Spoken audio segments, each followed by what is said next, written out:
All right, welcome. My name is Sharon Colvin. I'm the Youth Services Consultant for the Vermont Department of Libraries. And this webinar is called Make It, Process Projects from Craft Time to Makerspaces. I'm so glad that you could join us today. And so let's go around and just talk a little bit about, tell me who you are, where you work, and what age groups you work with. So I'm here in Montpelier.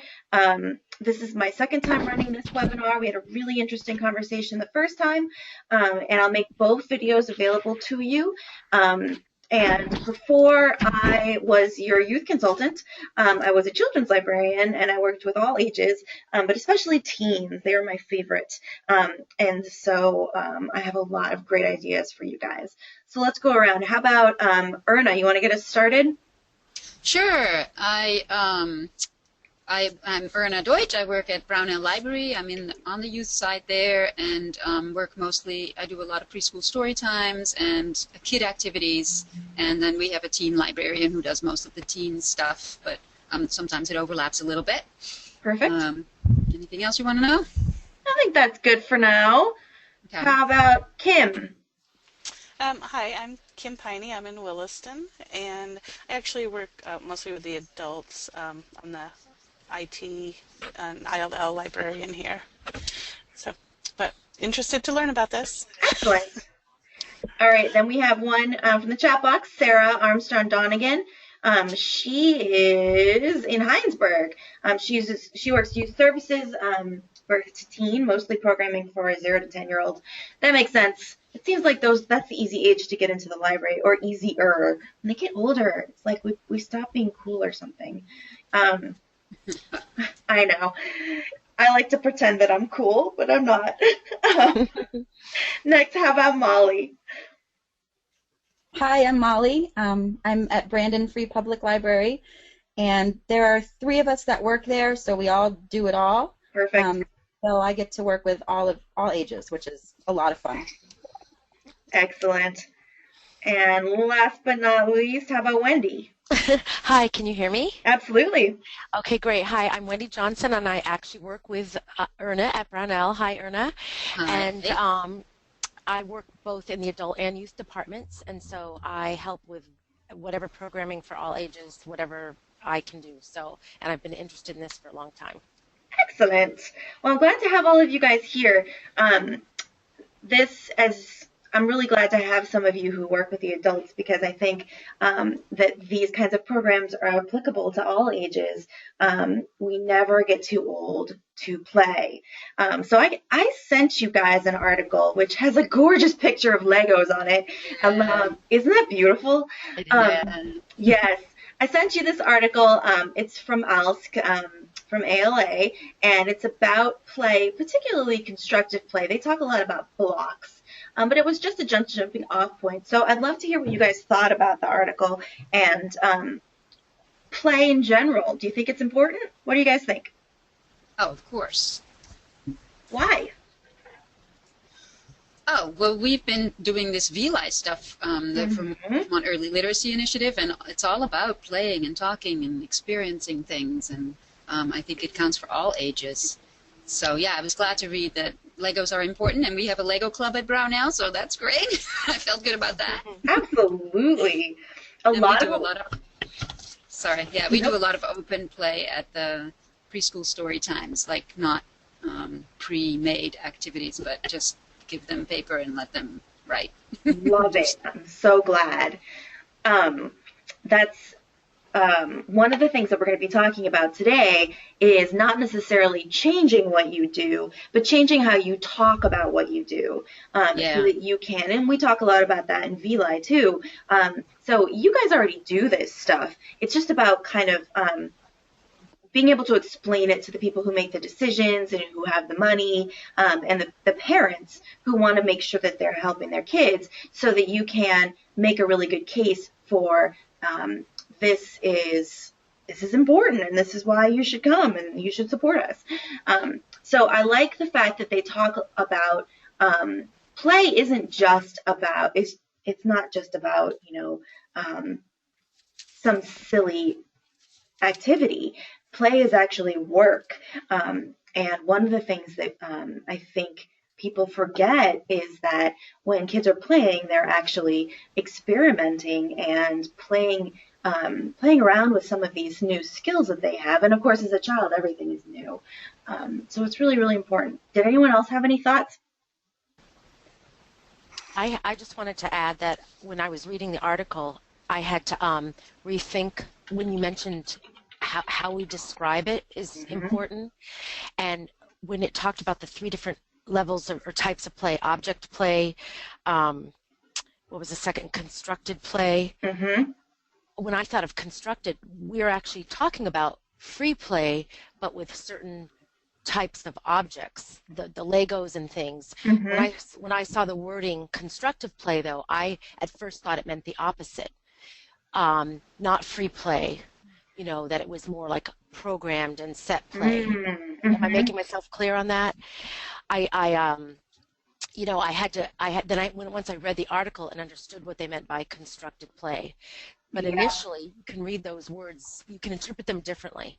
You're absolutely right. I never thought about that.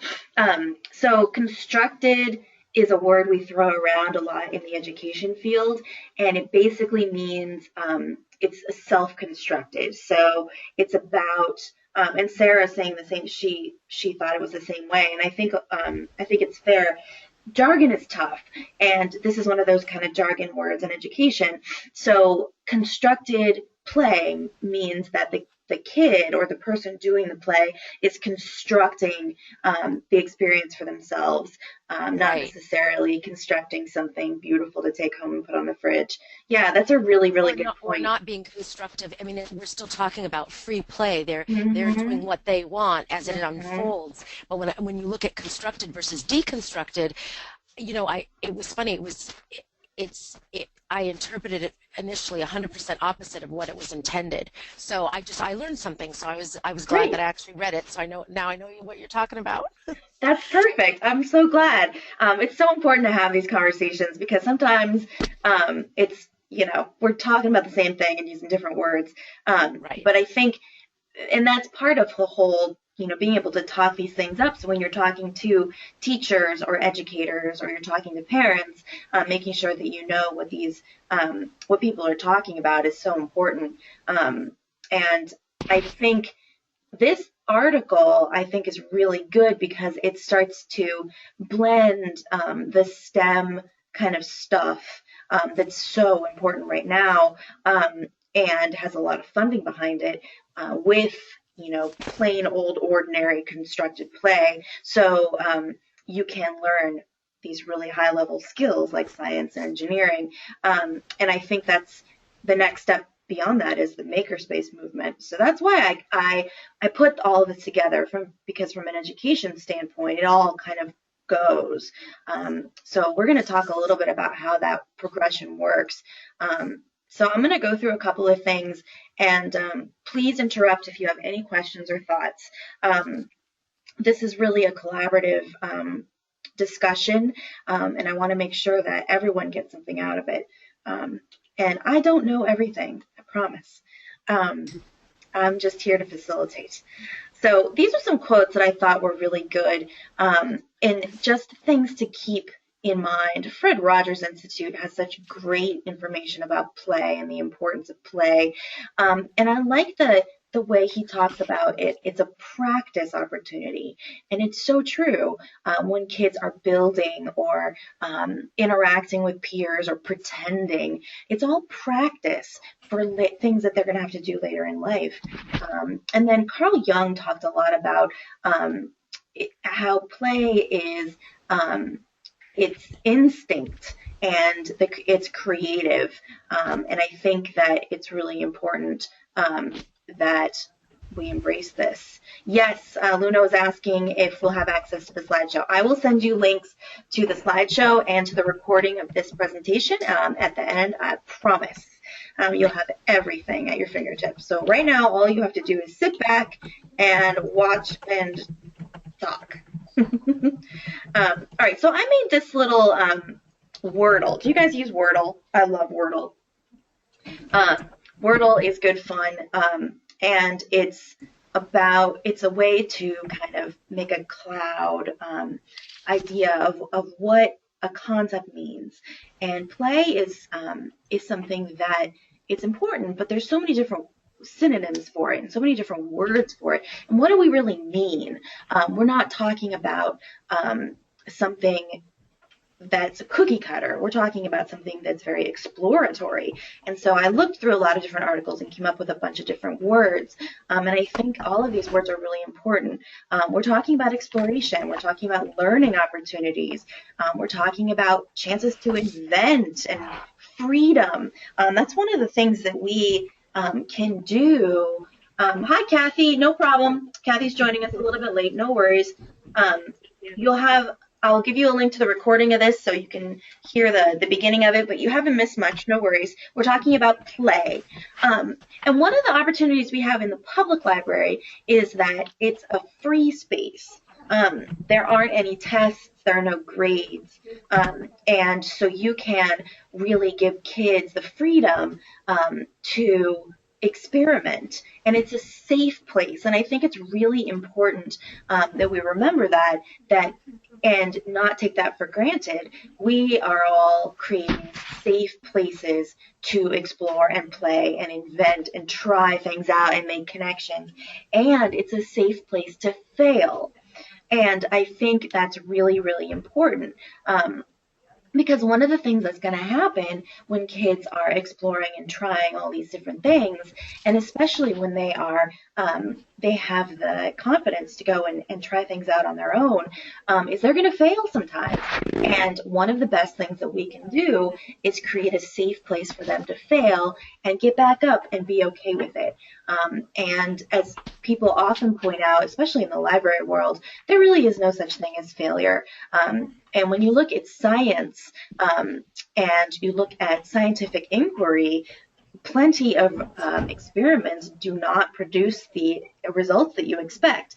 Just because something doesn't produce the results that you expect doesn't mean it's a failure. They're still going to publish those results in a journal. It's still valuable, and it just means that, when you put this heavy block on top of this piece of paper, it doesn't stay, and that's totally fine, and you learn something from that. So I think that that's really important, especially in this day and age where there are so many right and wrong answers in schools and so much emphasis placed on doing well and being and making sure that you're learning to the test and that you're successful. All those words, those words are not in this cloud, because play is really about exploring and safely exploring all of these things. All right, a couple more people just came in, so I'm going to add people to my attendance list to make sure that you can get credit for this. If I've missed anybody, please let me know. I think I got everybody. I want to make sure you get credit for this. Okay, moving on. Is there anything that you guys think I've missed we're talking about important elements in play? Sharon, are you talking about any ages, or are you thinking of like birth to 6? I'm thinking about any age. Great. I always talk about, so in my spare time, I teach jewelry making classes, and I love teaching kids and tweens because they are so free, and they're so creative, and they are willing to try, and they really understand when I tell them, this is a safe place and everything you make is beautiful, and if you don't like it, you can take it apart and try it again. They really embrace that. But when I work with adults, it's terrifying because they are so hard on themselves, and they will come up to me and say, is this right? I don't know if it's right. I think it's wrong. I'm like, you know what? I think you're doing fine, and really explore, set some things out. You never know what colors will go together, and it's really hard. So what I've had to do is really set a safe place very deliberately in the beginning of my classes, and I say, okay, here's the thing. This is a safe play space. I don't want to hear any negative comments. That means about yourself or other people, and I don't want to hear any complaining. I want to see creation and creativity, and I really want you to let go and just explore. And people look at me like I'm crazy, and I'm like, listen, this is playtime. We're gonna put on some music and have some fun. And it's hard. It's really hard for adults to let go, and I think it's important. And that's why I think it's important. I think it's great that so many of you guys work with adults, because I think this safe place to explore is important, because there aren't that many places in real life, I think that in quotes, real life, that we can do that, to really learn something through exploration. Welcome, Anna. I know internet problems are horrible, and I hope that you've connected well. If not, I'll be recording this for you, so try not to worry. Okay, let's talk a little bit about process versus product. This is something that's thrown out a lot in library programs and in schools, and I love this picture. I think it's hilarious because process, when you're really just talking about exploration and process, you may not end up with results that are refrigerator worthy. They're not something that parents would typically, be, quote, proud of. But we know that we are proud of it because, this kid probably, maybe they just discovered that you can mix different colors together and come up with new colors. Or maybe they were experimenting with different ways to put the paint on. Maybe they were using sponges and brushes and paper towels. Who knows? And you can tell that they had a whole lot of fun doing it, and that they probably learned a lot more than they did making this fabulous giraffe on the right, which is beautiful. Giraffe. And I'm decided it's a giraffe. Okay. What else could it be? Yeah, no, you're right. I've decided it's a giraffe. It's a Looks like a Scottish yellow cow. cow, but Yellow it's cow. yellow. It's black. That's okay. You guys are pulling my mind here. All right, no, I think it's a giraffe. We're calling it a giraffe. But this is something that goes on the refrigerator, right? This is something that your preschooler brings home, and you're like, yay, it's beautiful. What's his name? But, probably the kid just followed the directions and had really tight boundaries for what they were allowed to do in order to create that thing. Sorry. All right. Sarah has a comment. She says she finds that parents and caregivers have the hardest time with this one. They want their kids to make something, just like the teacher and librarian did. Yes, you're so right. And this is where I really hesitate with making samples of things. And if I do make samples of things, I make very basic samples, or I'll have volunteers help. And this is where I think using teen volunteers can really be great. And because I tell the teens, you don't want to be perfect, because I don't want you to stress out the little ones if they're not as good an artist as you. So it's okay if you're not a good artist. It's actually better if you're not. And the teens feel a sense of relief, and because they can explore alongside the kids, and they're going to be able to facilitate that kind of exploration and really take the judgment away. And I think that if you have, little volunteers or teenagers or tweens around helping out, and really, if you give them the message that it's not as important that it be beautiful, it's more important that they explore and have fun and make something that they think is fabulous, then they can really spread that message. But you're right, parents have a lot of trouble with this. And so sometimes you really have to retrain them and say, I don't have a sample today. Today we're exploring paper. And so here's some paper and here's some glue, and I want you to make something fabulous. Here are some techniques. But I really think that the kids are going to come up with something better than I could ever dream of, which is true. You ever notice that? Kids come up with the fabulousest stuff. Yep. Yeah, things that you could never, ever imagine. So this, I wish I had this as a poster. I got it off Pinterest, but it's open-ended, it's exploratory, it's unique, and it's individual. So some of the things that you'll end up with at the end may not be, traditionally beautiful, or they may not be an object. It might instead be an experience. But that's just as important, and that's when you have to talk to the parents and the adults in the room about why it's important. And that's when you're going to need to use some of this information to be able to talk to them about it, and convince them that it's okay, even though your child didn't end up with a cow giraffe. It's still really an important exercise, and we are teaching them to explore, because that's really, really important. So there are also, one of the things that can be hard is when you're exploring with things, sometimes you don't even have something to take home.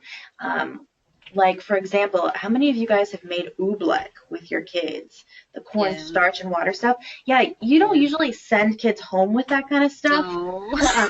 You might send them home with a recipe, but if you send them home with oobleck in their pockets, their parents are going to be very unhappy. So, but the experience of making oobleck is fantastically fun. I'm typing in the how to spell it. I think it's that oobleck. I think it is. Maybe it's oob. Could be without a C. Without a C? It might be. It's the cornstarch. It's not like non-Newtonian fluid stuff. It's cornstarch and water, and the more cornstarch you add, the weirder it gets. You should totally experiment. Do it outside, though, especially in your library, Luna. Do it outside on the lawn, because it's messy. So one of the people, I was talking to someone recently, and they were saying that they make vomit in their library, which I thought gross, but awesome, right? Because kids love that stuff. And I said, okay, tell me how you make vomit. And they said, well, in the summertime, kids love this stuff. So we have a little mad scientific station where we give them a recipe for slime, and then we add all sorts of chunks and crazy stuff. And I said, okay, that's great. But the problem with that program, and it's not a problem, but the limitation is that you are setting directions, you're giving them a recipe, and you're telling them how to do it, and at the end they come up with a product. Well, how can you turn that on its head and turn it into a process kind of situation?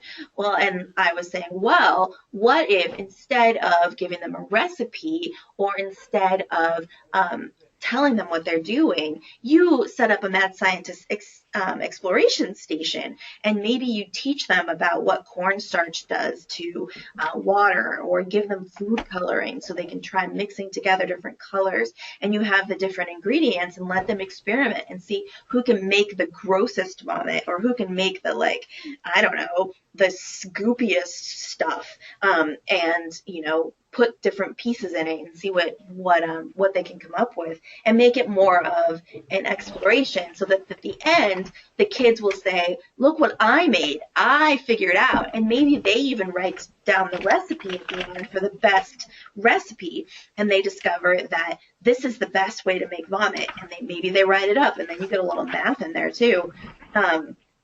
And then they go home with a recipe that they can show off to, their family and try it at home. Luna wants to know where I was when she was a kid. I don't know. I just moved to Vermont, so I wasn't here. But I tell you, I love this stuff. It's good. It's good. It's important.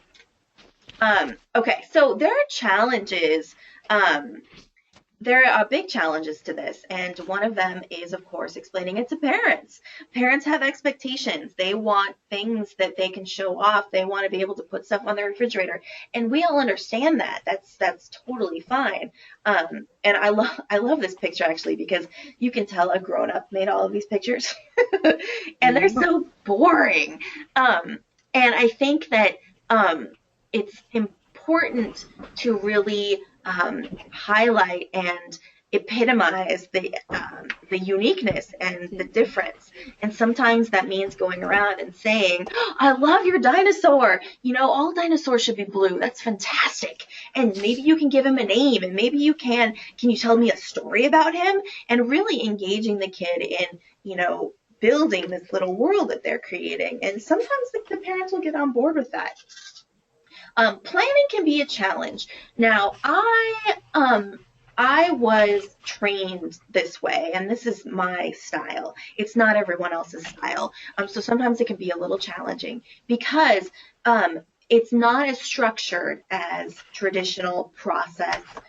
Product-oriented craft time or product-oriented experiment time, where you have, you're making, let's say, a giraffe. So you have 20 paper plates, you have yellow paint, you have brown paint, you have pieces for the hair, you have pre-cut little muzzles, and they just have to assemble it.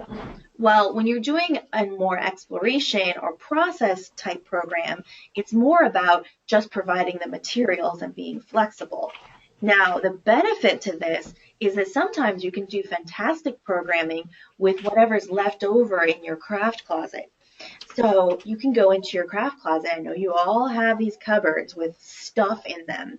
And you go into them, dust them off a little bit and say, hey, I have, a whole bunch of egg cartons. We need to do something with them, and see if you and the kids together can come up with a cool project to use up the stuff you had. I had one summer where we had about, 2,000 pipe cleaners. Somebody misordered something. And so my goal for the summer was to use up as many pipe cleaners as possible. And I've got the teens on board, and we had so much fun. The kids made crowns, and they made wings and bugs and all sorts of crazy stuff just with pipe cleaners. And it was based on the product, the materials that we have. That's what we had, so that's what we used. And you can come up with some great stuff. And don't be afraid to let the kids really guide you. Kids come up with brilliant ideas, and sometimes they know stuff you don't. So if they know how, like I've learned some really great stuff from kids. I learned how to make duct tape flowers from my teens. And she taught me how to make them one day, and I was like, oh my gosh, this is brilliant. Can you teach the rest of the kids how to do this? And then she became more confident, and she became my little helper, which was really, really good for her. And Ernest saying that's exactly how our Crafternoon program started. I love that. It's really important to listen to the kids. Crafternoons are so much fun. Erna, we're going to get you to talk about that more in a second. One of the things, too, that is people hesitate about when it comes to these kinds of open-ended craft projects is supervision and loss of control. You might need a little more supervision. It can be hard. You want to make sure that there are enough adults in the room just in case the paint goes everywhere or, the pipe cleaners start turning into swords so that they can be redirected. This can be a really good use of volunteers. Just have volunteers facilitating and making sure everyone is safe. But it can be a challenge sometimes because sometimes you're going to need somebody to run out and get more paper or go find some more glue, or this glue isn't working for this particular challenge. You might need to go find something better. And so you might need a couple of extra people, and I know that can be a challenge in your libraries. So it might be a good idea to have a volunteer on hand, or a teenager, or somebody who can give you a little bit of assistance if you need it. All right, Erna, you're up. Tell us about your Crafternoon. Well, it started with a full closet that I wanted to purge stuff from. And then I just looked and I said, oh, look, I have a whole box full of popsicle sticks. And so we started a program called Crafternoon where kids just could come in. And I set it for 4th grade and up so that they could be self-sufficient and go in and out of the room if they wanted to, because they have to be 9 to be in the library by themselves. So. Yes. So I just put out popsicle sticks, and I went on Pinterest and the internet and showed some examples like, oh, this is what you could be doing. And then we kind of put those away, and the kids just explore. And it's amazing to see what all the different kids come up with. Like, they're all coming up with something different, even though you're only giving them the same thing. So it's just a really fun, it's a great way to get rid of a lot of stuff. And sometimes we just paint, or sometimes we do, we made like, whatever. We did mystery boxes or zoo boxes, or I just asked staff. I said, bring in your shoe boxes, or bring in your toilet paper tubes, and then they do, and then we get to put that stuff out there for the kids to just play with and make something. Sarah wants to know, do you have certain materials out each week, or do you let them have free range? Yes, no, I do have I call it something. So I'll say popsicle stick art, or, it's called Crafternoon popsicle sticks, or Crafternoon zoo boxes, and I give them magazines and boxes, or I give them, we call it something. Yeah. But you don't have to. I mean, you could do whatever you feel comfortable with, but I don't want to slug everything out there and, put it all back either. And I do have some teen helpers that come. That's Which great. is great. Yeah, I think that if you open it up completely, it can be a challenge, especially just organizing things.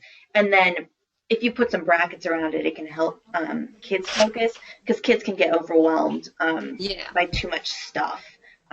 Anytime you've tried to get a kid to choose, a sticker or a flavor of ice cream, you can tell if there's too many options, their eyes get very big and glazed over. So sometimes it's good to have limitations. And little themes, but your themes don't have to be fancy. Like, they could be popsicle stick day, or it could be construction paper day, or it could be paper bag day, and put out specific ingredients, specific tools.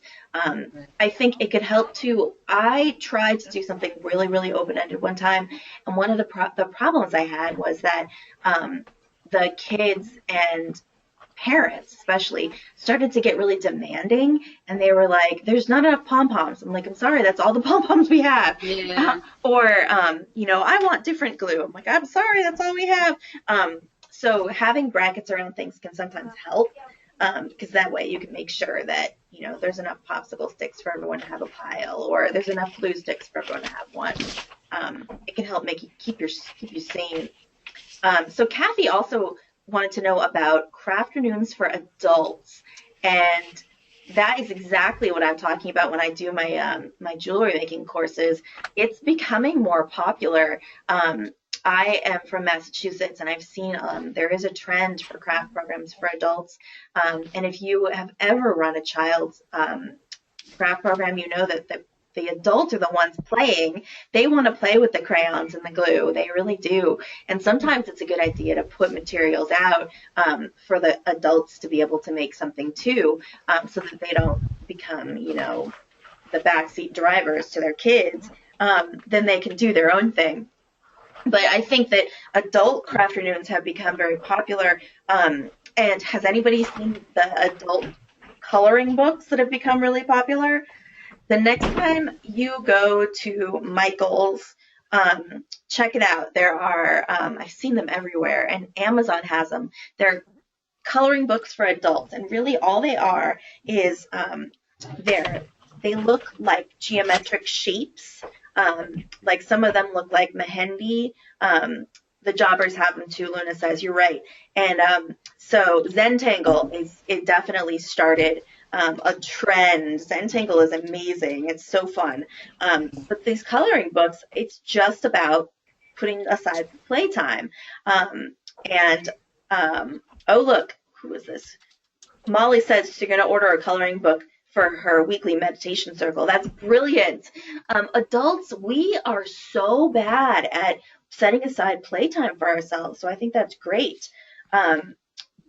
Paint and sip art classes. Yes, they're popping up everywhere. When I left Boston, there were like 3 in my area, and people on Facebook are always posting pictures of those little clubs or those classes where you can go drink wine and paint.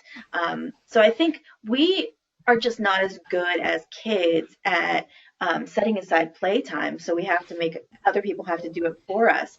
And as in the library, it can be a really great place to do that. I mean, we already do in terms of knitting circles. Those have been around forever. And, we used to call them stitch and bitch. People talk about whatever and, whatever they're making. They bring their projects. But I think it's a great idea. You will run into some problems with adults. Adults are tough. We struggle with what's the right answer. We struggle with being free, and we struggle with everything being perfect. So you're really going to have to set some some good brackets and some good expectations for adults if you want to do an adult craft program. And just be prepared that people are going to need a lot of soothing. They need a lot of hand holding. I think adults do. We're tough.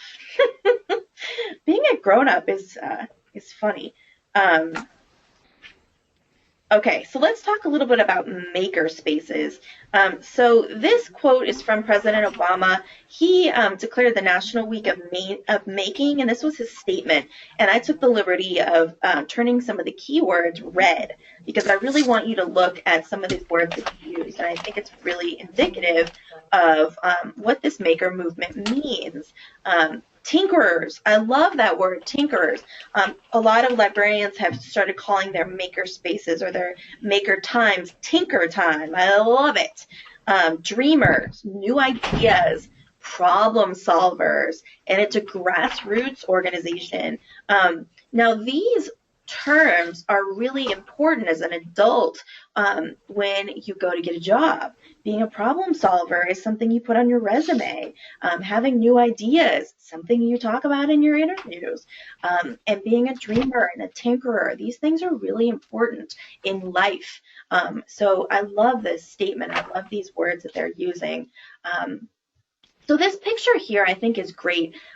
It's a maker space. I found it on Pinterest somewhere, but I like this picture a lot because I think it's good. And what do you guys see here? What do you see? It has a lot of interesting elements. A lot of different things. A lot of options. There's even seating options, which is fun. The bouncy. There's still organization. Yes, there is some organization. There's a little bit of structure, but Fun colors. lots of fun colors. Yep. I love the balls to sit on at the desk. I know. I want one of those. Yes. I really want a ball to sit on at work. So you'll see that there are books set up. I assume this is in a library. It might be in a school. Yes, the books are fabulous. And you see that there are options for different projects that you can do. It's not huge. Sarah has a good point. It makes it feel like you can make space in your library. You're right. You guys all work in small spaces. This doesn't have to be enormous. You don't have to make it even this big. You could just have, I think it's Bennington has little exploration stations where it's just one little thing where they have some stencils and some books and kids can explore. It doesn't have to be fancy. So there are materials here, there are books here, there are options, there's space to spread out. So kids can do some research.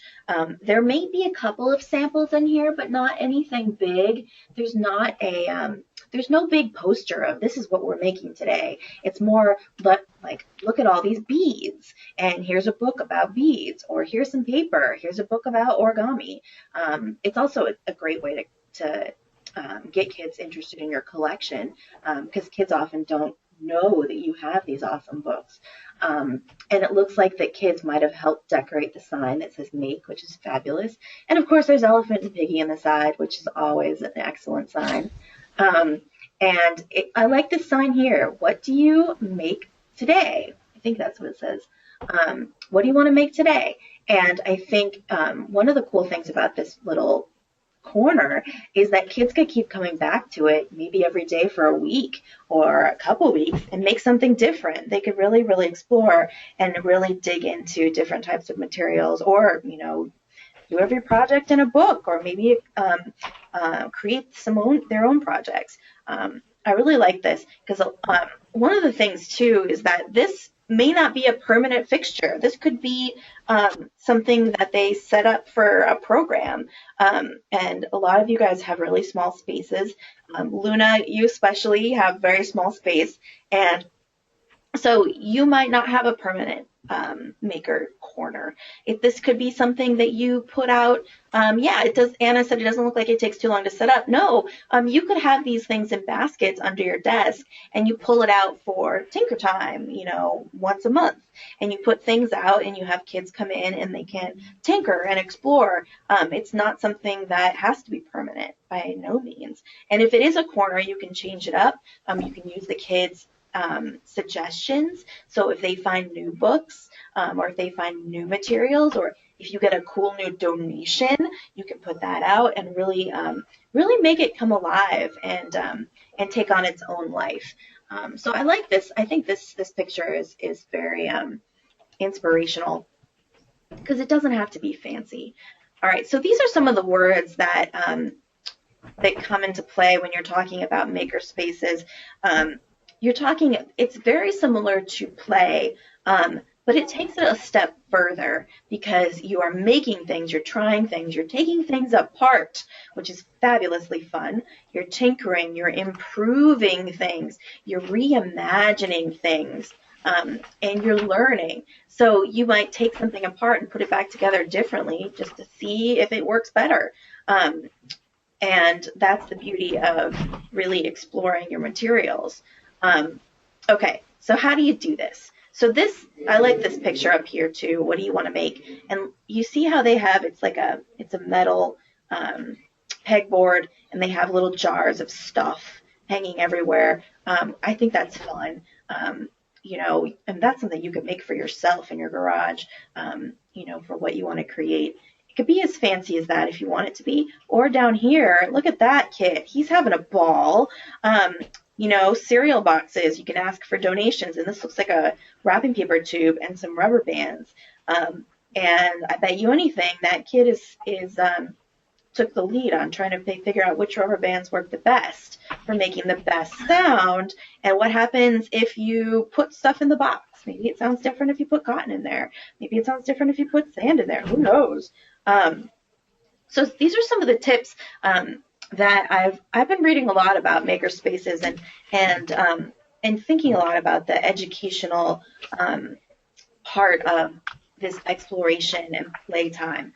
And so these are some of the ways that you can really facilitate, and it's very similar to craft time. So you want to ask open-ended questions. As we read in the article that I sent you, part of literacy is talking. You got to talk. And so asking kids questions, and not just yes or no questions. You want to ask them questions like, wow, what did you make here? Or what are you working on? Or what do you think? And see if they can talk to you about what they're doing and use words and practice describing things. Have them make up a story. Wow, that dinosaur is awesome. What's his name? Where do you think he came from? Does he have brothers and sisters? Really encourage creative thinking. You know, if it doesn't work, turn it upside down, see what happens.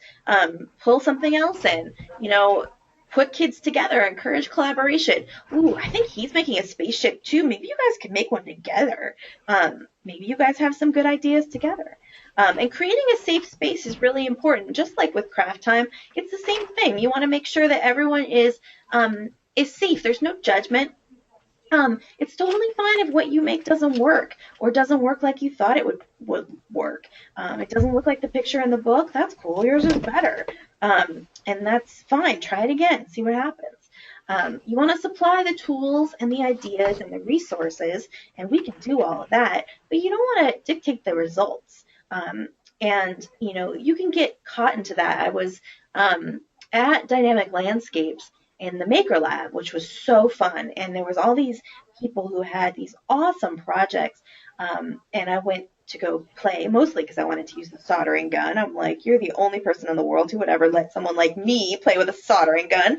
And so I went over and I said, all right, what are we doing? And he basically, he didn't let me play at all. He showed me what to do, and he basically held things and was like, put the soldering iron here, and I had no creative license at all. And then at the end, he's like, here, you have a battery tester. I was like, okay.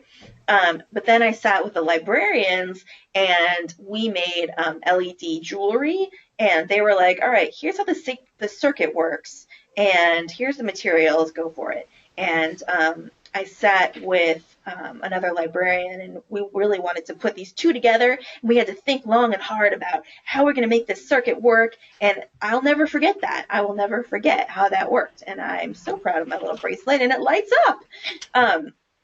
And so I think, when you're exploring things and you're really doing things yourself, you're going to remember that lesson. You're going to remember what makes a circuit work. Whereas if you're being told what to do and not given any kind of exploration room, it's not going to stick. So trying things with the kids is really important. We have to let go of our adult pride. And, you know, we all know this from doing story time. You got to check your pride at the door and really explore with the kids. I have no idea how that's going to happen. You know, don't be afraid to say, I have no clue what that is or what that's going to do, but let's try it and see what happens. As long as you're not setting things on fire, it's good. And then have some books around to look things up. I don't know, but let's look it up. And, you know, let's see what happens. And let's see if anyone else has ever tried that. And you got to embrace your inner child. You got to be really creative. And let's see. Ernest says, shouldn't you have opportunities for exploration and creating something that works? Absolutely. I think that it's important to give kids the tools to make something that works. The fine line is dictating everything they do. And Anna, you're absolutely right. Problem solving is so, so important. And so let them problem solve it themselves. So, for example, when I was making these LED bracelets, someone gave me some information on how the circuits work, and I had to dig back into my, you know, 9th grade physics class and think, oh, right, physics. Circuits, got it, okay. And so then I looked at the circuit and I thought, okay, I can do this. And so they gave me the tools, and then they gave me all the materials, and they said, go for it. And so I created my own circuit, and I sewed with metallic thread and all this kind of crazy stuff. And I tried things out. And at the end, I had something that works. Whereas if you really want to, if the less exciting way to do that would have been if they had given me a template and said, put this slot A in slot B, and you put this button here, and you connect these threads here, and everyone makes the exact same bracelet. That's where I think the fine line is where if everyone at the end is making the exact same thing, that's when I think it's time to start rethinking the process. Because there's not enough exploration going on. You got to give kids and adults a little room to explore and to make it their own. Like we talked about, when you're doing process projects, everything is going to be unique. Everybody's going to come out with something different, and that is awesome, and you have to embrace that. That doesn't mean that they won't end up with something at the end, but you know, they're going to learn it so much better if they're able to explore and really experiment. And if somebody, you know, can't figure it out or can't make it work, you don't let them get frustrated to the point that they quit. You help them out or put them together. You know, his works. I wonder why that works. But without the judgment of a classroom teacher, you know, there's no grades here. Like, you know, that circuit isn't working. I wonder what the problem is. I have no idea. Let's see. And, you know, let's see his works. Let's put them together and see what we're missing. And really exploring and seeing if they can problem solve with you. It's all very, very important. So I think you're right, Erna. There is a delicate line. You need to, especially when you're using flashy things in makerspaces, like things that light up and circuits and things like that. You do want them to have something they can be proud of at the end. It just doesn't have to be cookie cutter. So what do kids get out of all of this stuff? Problem solving skills are so important in life. They're going to learn about inquiry. They're going to learn about asking questions and then exploring. They're going to start learning about things like the scientific method, only that's not what we're going to call it. They're going to experiment with stuff. Let's see what happens if you do this. They're going to learn about exploration, trying things out. They're going to pick up skills like how to use a pair of pliers, how to use a screwdriver, how to use paintbrush, how to use glue, you know, all this kind of stuff. And if you are working with kids who may not have the means to do this stuff at home, this might be the only place they have to explore this stuff. Maybe they don't have a garage at home. Maybe they don't have a toolkit at home. Maybe they don't have craft supplies at home. So this might be the only place they have to really explore. So it's important to really make it count. They're going to be empowered. Kids who make things themselves they glow with pride. There's a fabulous ad that went around for a while. It was an old ad from the 70s for Lego, and it was a little girl in overalls holding this fabulous wackadoodle Lego creation, and the look on her face is just glowing because she's so proud of what she made. And she probably made it all by herself. And you know, that happens in Lego clubs all the time. They have been given the tools. They know how Legos work, and they're given the materials, and then they go and do. And so they create something, and at the end, they're so proud, and that is empowering. And Wendy, you're right. That word is so important.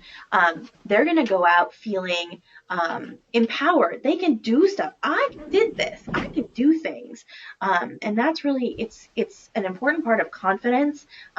It's an important part of being excited about things like science and exploration, and getting interested in things. It's really, really important, all of this stuff. And they're going to be engaged. So maybe the next time they pick up a book or talk about something in school, they're going to be like, oh, I've tried that before. I want to do that. That sounds really cool. And maybe they'll go off on their own. You might have little interested kids who want to check out books on, spark plugs or, spaceships or architecture because you sparked an interest in them. And the joy that comes from it is so fabulous. Everyone loves to see happy children. And grown-ups, it's all very, very important. Okay, so coming full circle, we've talked about crafts, we've talked about maker spaces. I would argue that they're very similar in process. It's a lot of the same skills that are being practiced, a lot of the same muscles that are being practiced and strengthened. So these are some good quotes, I think. John Dewey had a really interesting quote: give the pupil something to do, not something to learn. And the doing is of such nature as to demand thinking that learning naturally results. So if you give them something to try, something to do, put this together, try this out, see what happens, the learning is naturally going to follow. And this quote over here, I think, says a lot about how kids learn. Too often we give children answers to remember rather than problems to solve. And if kids find it themselves, it's going to mean so much more to them. And play is the highest form of research. Albert Einstein had it right. And if you watch kids when they're playing, they really are doing research. They're trying things out, seeing what happens, and those are the building blocks of scientific research. If you watch grown-up scientists in the lab, that's exactly what they're doing. They're playing. They're trying to see what happens. And they might be a little bit more intentional about it, and they might be a little more organized about it, but it's the same fundamental process. And that's really important. You're building little scientists. Okay, so I have tons of resources for you guys here. I'm going to send this out to you, so don't worry. There's lots of articles about process art. There's some articles about the importance of play. These are things that you can use when you're talking to your directors, when you're talking to your board, when you're talking to parents about why what you do is important. Because, like I said, you guys are doing a lot of this already. It's about empowering yourselves and really giving yourselves credit for what you do, and being able to use these fancy terms to say, I'm not just doing nothing with these kids. I am empowering them. I'm teaching them science. I'm teaching them how to learn, and that's really, really important. And it sounds so much better. You got to give yourselves the confidence. And there's lots of information about maker spaces, and I think some of these could be really helpful. The American Library Association especially has a ton of resources on makerspaces, and they don't have to be fancy. A lot of us are running on very small budgets with very small groups of kids, so you don't have to get fancy. Science doesn't have to be expensive. You can call for donations. You never know what you're going to find. People have all kinds of stuff in their closets at home. You can collect things like shoeboxes and shoelaces and yarn, and you never know, old CDs. You can find all kinds of things for the kids to play with. It's good stuff. All right, so let's, does anyone have questions, comments, ideas? I would love to hear a little bit about what some of you guys are doing in your libraries that facilitates this kind of play. Somebody mentioned Storybird. Somebody mentioned Storybird. Is that something you do with as a program, or? I don't know. I've never heard of it. Storybird. We can look it up. Ooh, create your own story. That sounds fun. Luna mentioned it. Let's see. Okay, I have the site up here. Cool. What does she do? So, she has a program tonight in Plainfield, 7 o'clock.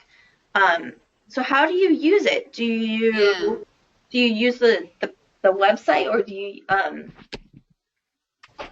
Does everybody get on a computer, or do you make one story together? Or? Let's see what she says. Stories are great. Make for great programs.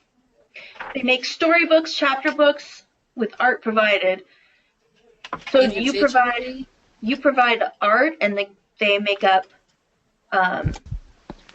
classroom, platform, or individual. So do you use the computers to do this? Oh yeah, she does do it on the computer. Oh, fun. Gonna have to explore this website. Does everybody get on their own computer? Yes, everyone has their own computer. Okay, cool. Fancy. That looks cool, yeah. All right. I never got that. Oh, for adults too, fun.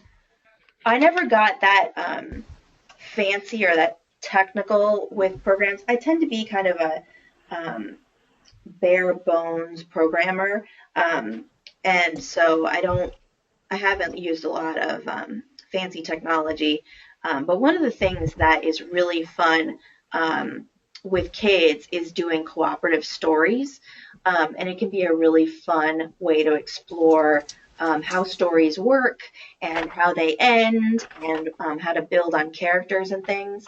And the way you do it is either have them sit in a circle, and it works with a small group, and you go around and everyone adds, they have 5 seconds to tell their part of the story. So you started off, once upon a time there was an elephant in the woods, and then the next person adds the next part, and you keep building onto it until it gets ridiculous, and then somebody has to end it. And I've also done a lot of things teens really love. We created bookmarks one time where everyone had a piece of paper, and this was just because they were bored one day. And so I had blank bookmarks for some reason, and I handed them out, and I said, okay, you have 10 seconds to draw a picture.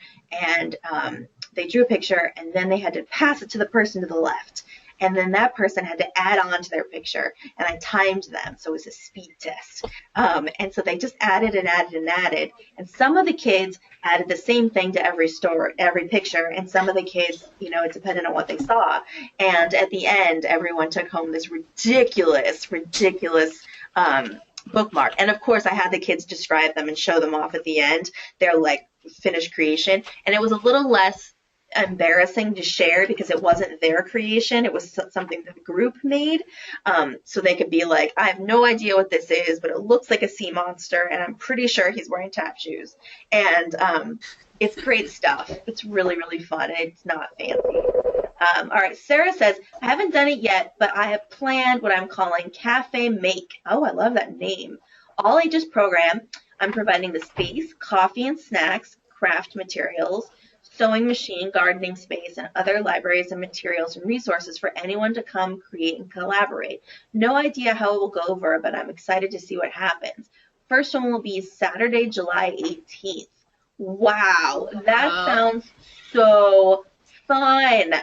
I've always wanted to do something like that. There is it's called a makery in Peru, Vermont. I stumbled upon it a couple of months ago, and it's similar to that, where it's a community kind of makerspace, and they have materials like that, and it's just an open space, and they have a coffee maker in the corner, and I think you pay a membership fee because it's community sustained, and you go in and you make stuff with people. And I love that idea. I think that's brilliant. You'll have to let us know how it goes. Definitely, because that is really, really fun. Anyone else? Nobody else is doing anything fun? Well, we actually have, I've spoken with somebody who is in a psychology program at Goddard, and she is doing how group crafting can aid therapy sessions. Ooh. So she just did a program recently at McClure Library in Pittsburgh, a crazy quilting group therapy, not really a therapy session, but everybody sort of took their personal experiences and crafted these crazy quilt pieces using sort of like a formulaic from the inside out sort of, way to piece them. And I've talked, she's approached me about doing the same thing at Brandon. So I would like to get that going. So it's sort of like a crazy quilting circle, but then there's also this group work piece of it too, which is really fun. I love that. And Luna says she's got a paper arts mini fair in August with people and their stuff and the tools they use to approach and converse. I like that idea, providing a space and some materials and letting people, especially adults, bring their own stuff. And then they can work on whatever they want to and really work together and talk a lot about what they're doing. What's really fun too is we have a Sharon. We have a puppet theater that was donated to us, and we put out some hand puppets, and the kids have so much fun with that. We just put it in the picture book room, and it was just amazing how kids all ages play with that. Even older kids would go in there and put on shows for each other. It's really fun. That's wonderful. It's more like dramatic play, but yeah, dramatic play is really important. I was in Morristown when I was, making the rounds and visiting libraries, and I walked in when there was a group of tweens who really wanted to put on a play. They have a little puppet theater too, and it was so cute. They decided they wanted to perform it for the little kids, and it was an anti-bullying play, and they used the puppets and the puppet theater, and it was so sweet. And they really, really wanted to do this, and they made it up all themselves, and there were 3 of them, and it was good stuff. Yeah, it's wonderful to see that. And it's just about making a safe space and putting out some tools for them to use. Yeah. I do want to point out, if you guys haven't joined, if you're on Facebook and you haven't joined the Youth Services Roundtable, I invite you to do it. It's a closed page. It's a closed group, just, to make it a safe place for everyone to talk. But you can share ideas. You can see a bunch of people have posted yesterday their ideas and questions, and I post a lot of funny stuff and things to inspire people. It's just for Vermont librarians, so you can check that out. You can also friend me. This is me. I'm VT Sharon, and I'm happy to be friends with everyone on Facebook. You can also invite me to like your libraries if I haven't already. I'm sure there's lots I've missed, because I like to see what's out there and I can share it with other people, because a lot of you guys have really, really cool ideas. And one of the things I'm learning about Vermont is that you guys don't have a lot of opportunities to talk to each other and to visit each other. So if I can connect you guys, I think that that's a way I can really help. So I'm really glad you set that up, Sharon. That was great. Good. I'm glad. I think it's just wonderful for us to have a place where we can share ideas. There's a lot of good stuff out there, and a lot of it's coming from Vermont libraries. All right. Does anyone else have questions, comments, cool ideas they have? No?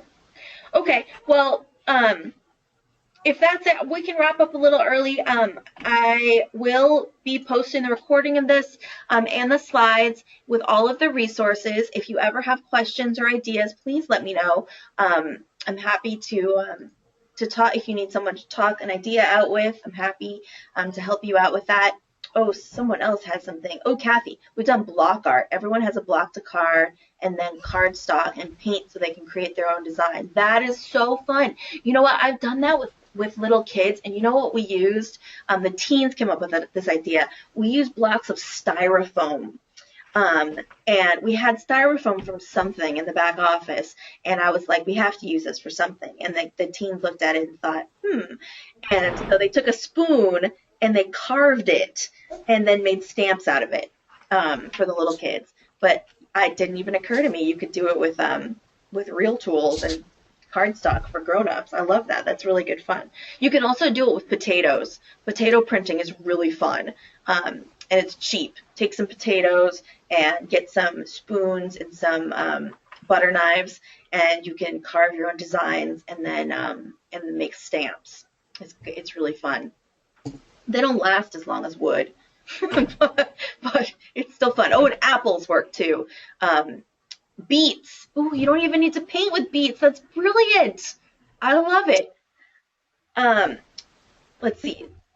Luna has an idea. To promote free play for adults, ephemeral art play. Freeman is, don't try too hard. You don't have to keep it. I like it. It's true. You don't have to keep it. One of the hardest concepts I think that one of the things adults really struggle with is that is the idea that you can take something apart and start again. And when I teach jewelry making, I always tell people, and kids have no problem with this concept. If you don't like it, or if you liked it once and you don't like it anymore, take it apart and make something else out of it. For some reason, adults have this kind of concrete thought that once you make it, it's permanent. But it's not the case at all. You can definitely take things apart. Ooh, you know what would be fun is have a program where people bring things that they don't want anymore. You could do like you could do some sort of, what am I thinking? Well, you could do it with jewelry. That would be really easy. Have people bring in things to take apart. But you could also do it with, why am I not thinking? Mosaics. You can make mosaics. Ooh, yeah, reassembling. Yeah, you could like have people bring in broken coffee mugs and plates and crazy stuff, and you could do mosaics. That could be really fun. You could have people bring in old magazines and make collages. One of the things I really like to do with kids too is to do collaborative art that stays in the library.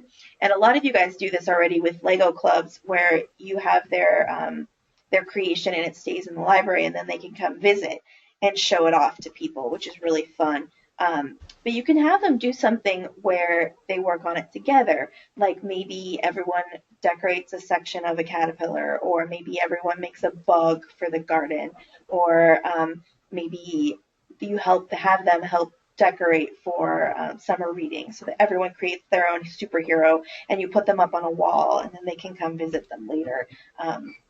It's really fun, and then it gets people in the library because they're going to want to show it off to everyone they've ever met, which is always fun.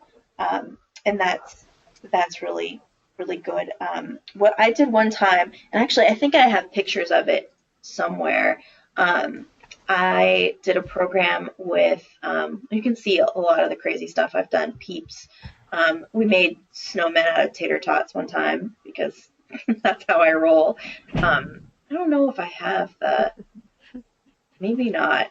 I did a program where you can see pictures of Chris Gravenstein. I took baby food bottles or jars. One of my friends had a new baby, and so she had tons of these jars, and I said, hand them over. I know I can do something with these.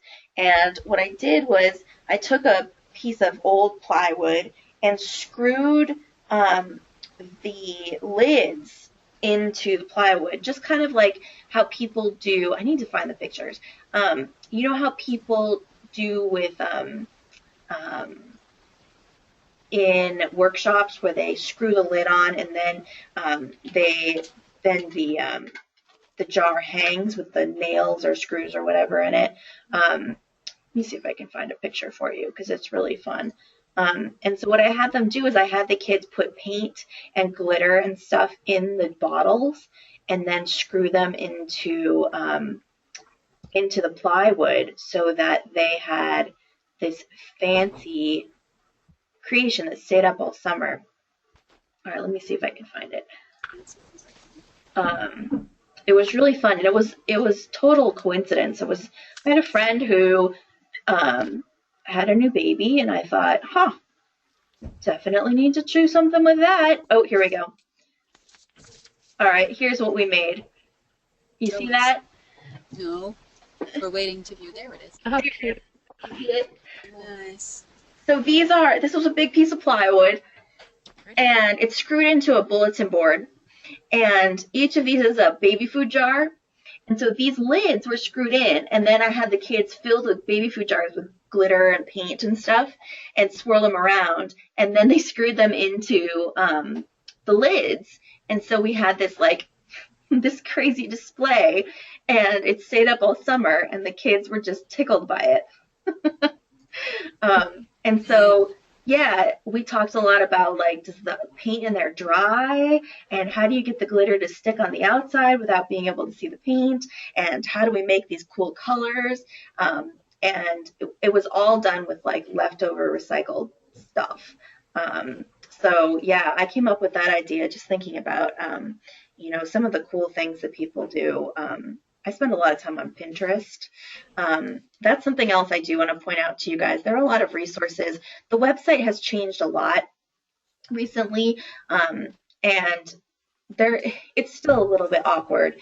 But if you go to services for Vermont libraries, and then you click on children and teens, either here on the side or in the center, you'll get to my section of the website.